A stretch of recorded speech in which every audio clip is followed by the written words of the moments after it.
Yeah, good morning everybody. Well, this morning I'm in Byron Bay and I'm going to actually go interview Craig Parry at his studio, which is pretty cool. I'll ask him a few questions, something new for the channel. See how we go.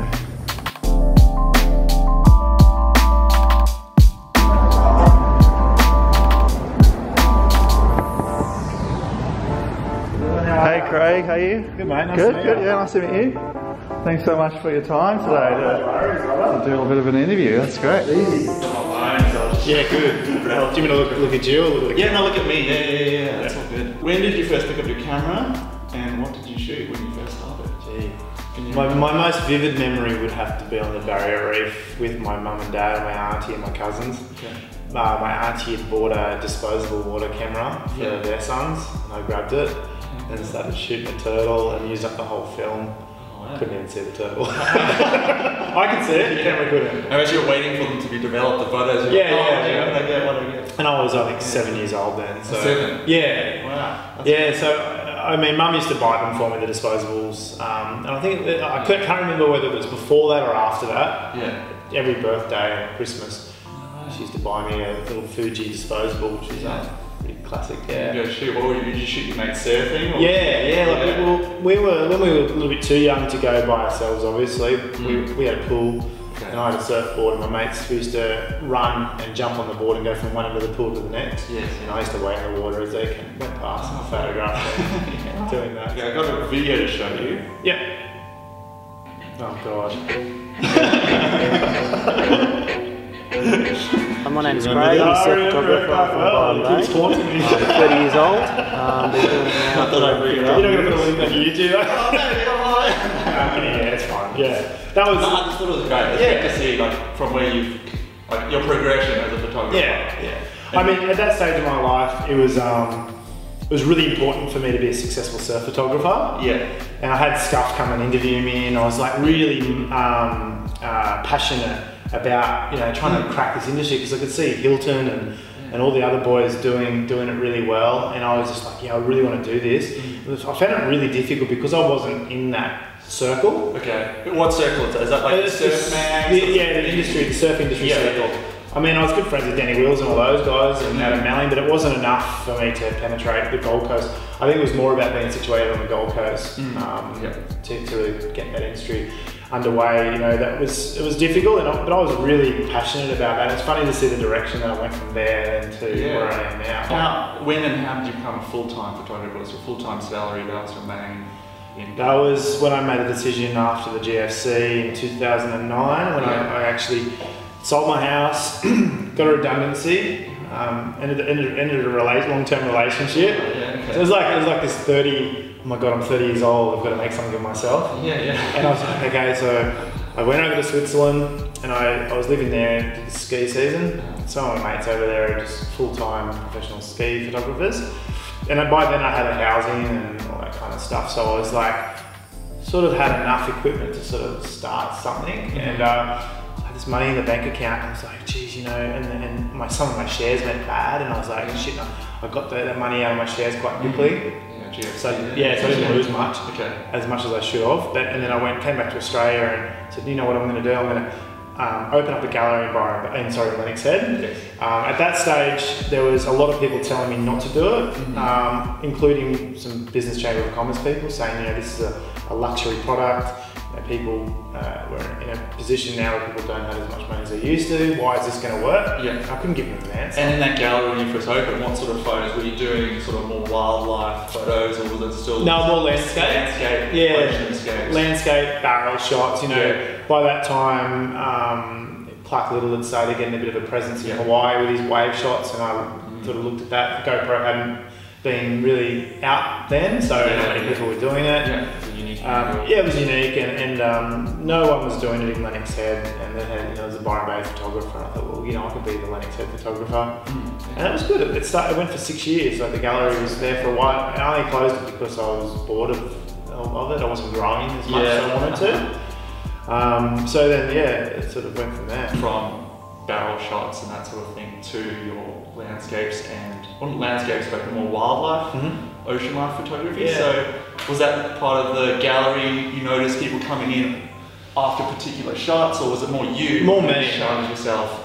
Yeah, it was more me. There was a couple of encounters which sort of motivated me, and one of them was I was on a stand-up paddleboard.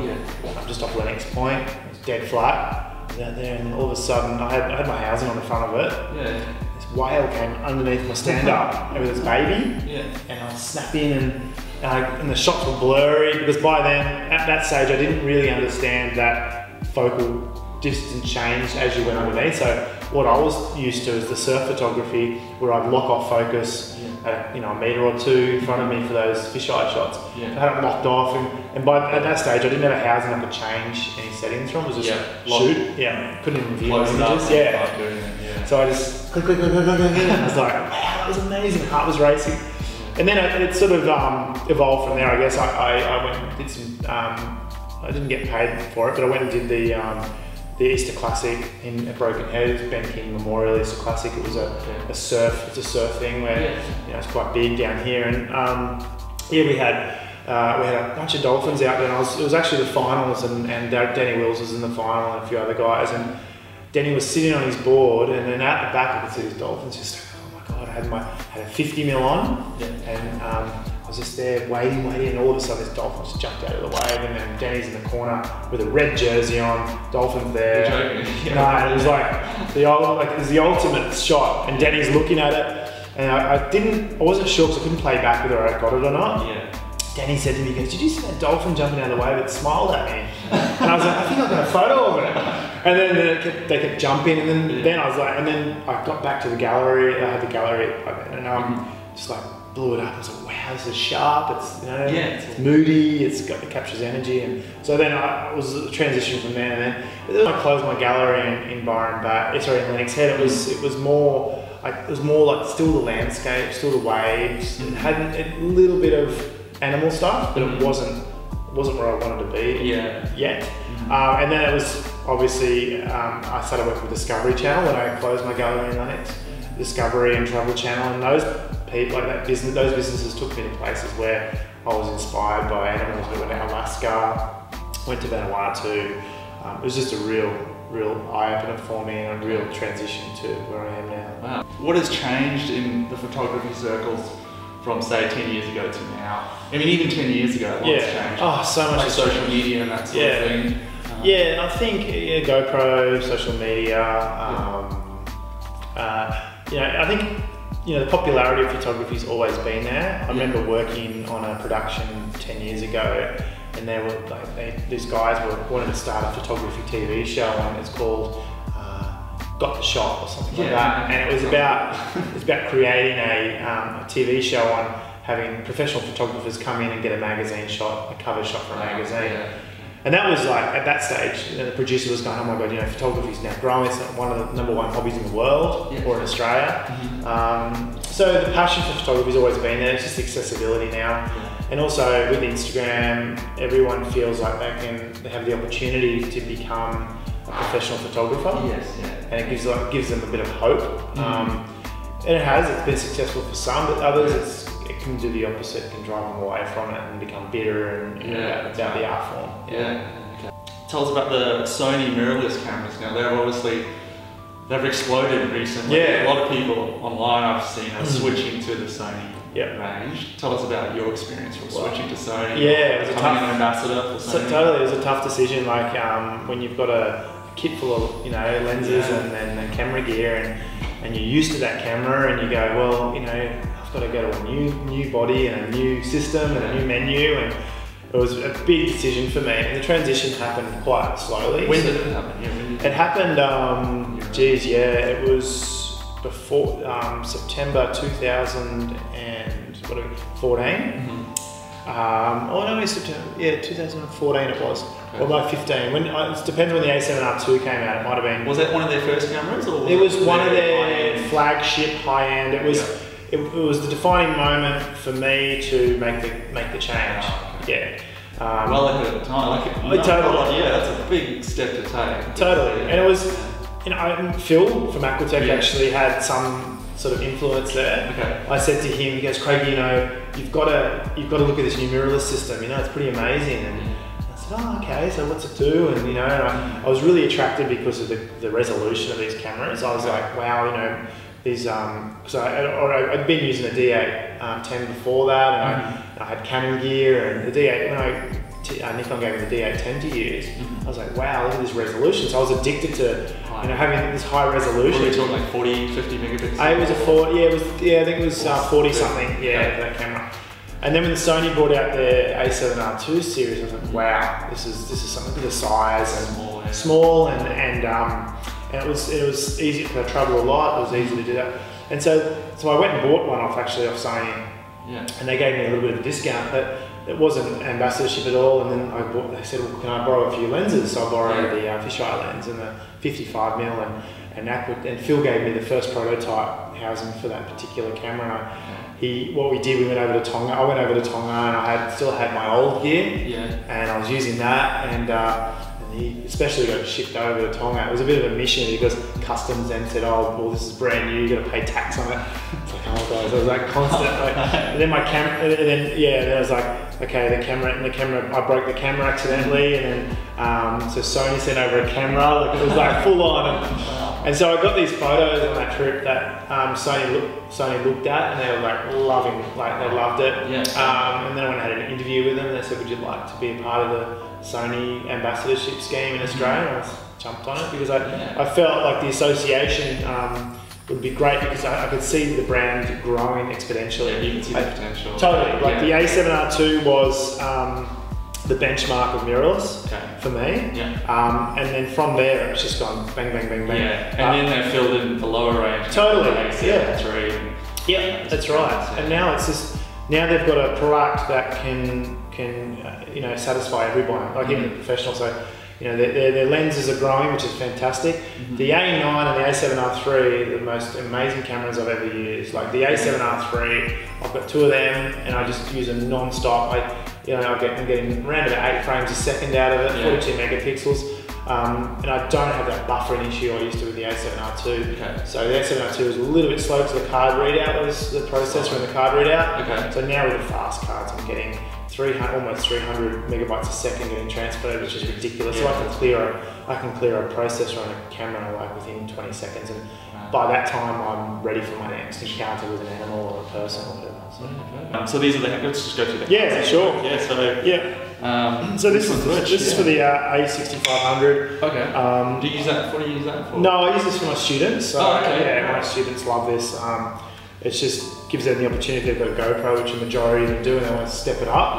Then I get them onto this because of the size, and also it's simple to use. There's only a few buttons there, and the camera system's amazing. It's shooting 18 or 20 frames a second, so it's a great little camera. And then these two are my go-to housings. This is for both the A7R III and the A9. If I'm shooting sports, like surfing, I'll use the A9 because I don't need the file size. I only need 24 megapixels, and so I can blast 20 shots a second out of that thing, and it's 24 megapixels. It's just ridiculous. And everything's so lovely about it. To go through all those images. Oh, it does. But sometimes I turn it down. It's to 15 or something. I can't handle 20. It's like it's spraying. It's dangerous. Primarily I'll put the A7R IIIs in this. This port here is a flat port. This one's made for the 24 to 70. I've been really loving that lens. I'm loving being able to get as detailed images of animals, their eyes and their markings and all that kind of stuff. So would that be your go-to lens for, if you're not sure what to expect in a shoot, you'd chuck that lens on? I would, yeah. If it's for a big animal, like a whale, then I'd go fisheye. I mean, I love getting whales' eyes, but there's only so many whales' eyes you can shoot. So, so I tend to go just towards the 8-inch dome port. The Sony, for the fisheye. Because having the bigger dome port allows me to sort of get the split shots and also the wide angle underwater stuff. So I like to mix it up on both. You're a pioneer of drone photography. Tell us about when you first started using drones. Like this was obviously before DJI came out with their drones. Well, before that time. When did you first start shooting? Well, it was interesting because it was all a bit of luck as well. My dad, he went to a sort of agricultural expo. Yeah. He goes to me, he goes, there's these new things called drones, and they have 6 propellers, and they fly up. I was like, oh, okay. What do they lift? And by at that stage, they weren't lifting the digital SLR. But I was really captivated by it, and one of my friends in Lennox was actually making remote control helicopters, and he would actually he'd make a cage for the camera. So I commissioned him to go and sort of set up what I wanted, and it was great. It was so dodgy because I had this is, geez, how many years ago? Like this is 2011 or something. And I had the 12, and I had the 5D Mark III under it. Wow. Yeah. And I had no video downlink, so I used to have the 16mm on, 1635 on, just fly it up, look with it. I put a ping pong ball on the tail of the helicopter, and I could line that up and go, okay, look at the surfer and take the shot. So I used to have to, I sticky tape the remote here, which would activate the camera. Have my fingers. It was a very complicated process because a remote control helicopter, you can't take your eyes off it. As soon as you let go of the controls, there's no GPS position, nothing like that. So you're constant, and if the blades are that long, if they hit somebody, it'll chop their head off. It's really, when I look back at it, like holy, it's a bit sketchy, So I started working with the Discovery Channel as their drone operator. Nat Geo came on board in Alaska. I was over in Alaska with Discovery, and Nat Geo were doing another show, and they go, well, we've hired this helicopter with a Cineflex, but how much are you a day? And I said, by then I was like $2,000 a day. They were going to pay 20 grand a day for this Cineflex. So they stuffed that. So that you can see, so that, a lot of the, it's good that we've got regulation now in Australia with drone operation, but a lot of that came from the helicopter pilots not wanting these drones to take over the industry. Of course, that makes a lot of sense. A lot of that was there. So, but it grew from there. And I remember when I was working at Discovery, I saw this little drone, a little white one. It was from DJI. And the guy had his GoPro under there, and I'm like, what's this junk? What's this toy? And it was funny, I had an ego going on, like my drone's bigger. But looking at the progression of it now, I've still got the big drone, I've still got the big system, and I still put the A7R3 on it. Let's look at the quality. The quality. And the drone industry is not there yet in the photography world. It is there in the video world, but it's not there as a pro-consumer product yet. But it won't be far off. You have multiple projects on it at one time. From obviously your gallery to your workshops, giving back to the photography community by teaching. Tell us a bit about your Tonga workshop that's coming up. You leave in a few weeks. Leave on the 12th of August, so that's sort of in the middle of the whale season. This year I'm running 3 workshops, which is more than I ever have before. It's generally just 2. So do you stay over there and have groups come over? So it generally works that I'll go to, say, Sydney Airport, and there'll be like 5 of my students behind me. They wouldn't even know who they are. Cool. They all know who I am. But they're great. Like, I'm off to Tonga, and that was my first. I was doing workshops domestically in Byron Bay and Lennox before this, so I had an idea of what to do, and it's an easy formula, to teach people something they love doing. And, what can a student expect coming over there? An amazing experience. They can. I tend to, a lot of my students, they're on AV or TV, so aperture priority or shutter priority, and some of them just have GoPros. So every student that comes on my tour, I get them onto manual straight away. There's no ifs or buts. It has to be manual. It's the only way to learn. It's the only way to learn, and it's the only way to get an amazing photo. You can get amazing photos, obviously, with AV or TV. But your chances of getting more amazing photos are a lot higher on manual, because when you try to let the camera make a decision, especially on underwater, is a big thing where it'll focus on the dark bit of the whale, overexpose the shot, or focus on the white belly and underexpose it. So there's a lot of elements there that can go wrong, and you don't need to have that. And then next year you've got your Predator workshop in Botswana. Tell us about that. Is that the first time you're running that? Or Second time. Second time? It's different for me. I've shot animals all my life, but it's funny when I run one of these workshops, people are like, how can you teach? He doesn't know how to shoot an animal, shoot an animal above water. It's photography, guys. Same principle. It's funny. So I ran my first one 2 years ago, and I loved it. And taking people over to these amazing places, and it's good for me as well. I get to experience new things. And last time I came face to face with a leopard sitting in a tree, and it was just the most amazing photo I've got of a leopard, and it's just addiction now. And it's just also expanding your horizons. You know, you can't be just focusing on that one thing all the time. You get, like anything, you get bored. Yeah. I mean, I don't get bored with whales. It seems to be this affinity, but I guess by the end of the Tongan season, I'm like, okay, what's next? Yeah. I mean, everyone's like that. It's like, yeah, with anything. Yeah. No, perfect. Thanks, Craig. Thanks no worries. Dylan, cheers. Yeah. One last question. Yeah. How do you get the split shot line so crisp? What's the It's easy. My workshops. I'm joking. No. The idea is make sure you got a really clean port. Yeah. Make sure the port's in excess of 8 inches. Yeah. And just lick it. Don't ever touch it with your fingers. And when you drag the lens port up out of the water, make sure that the camera is horizontal. Okay. If you have the camera down up, it'll actually you'll exacerbate the fisheyes curvature. You get a massive curve. You can once you pull it up, let it sit for a little bit, not too long. And that water comes off the dome. Not off, but just thins out. And then that way you won't get so much distortion up the top. Okay. No, easy, just practice. Practice. That's great. My pleasure. Good on you.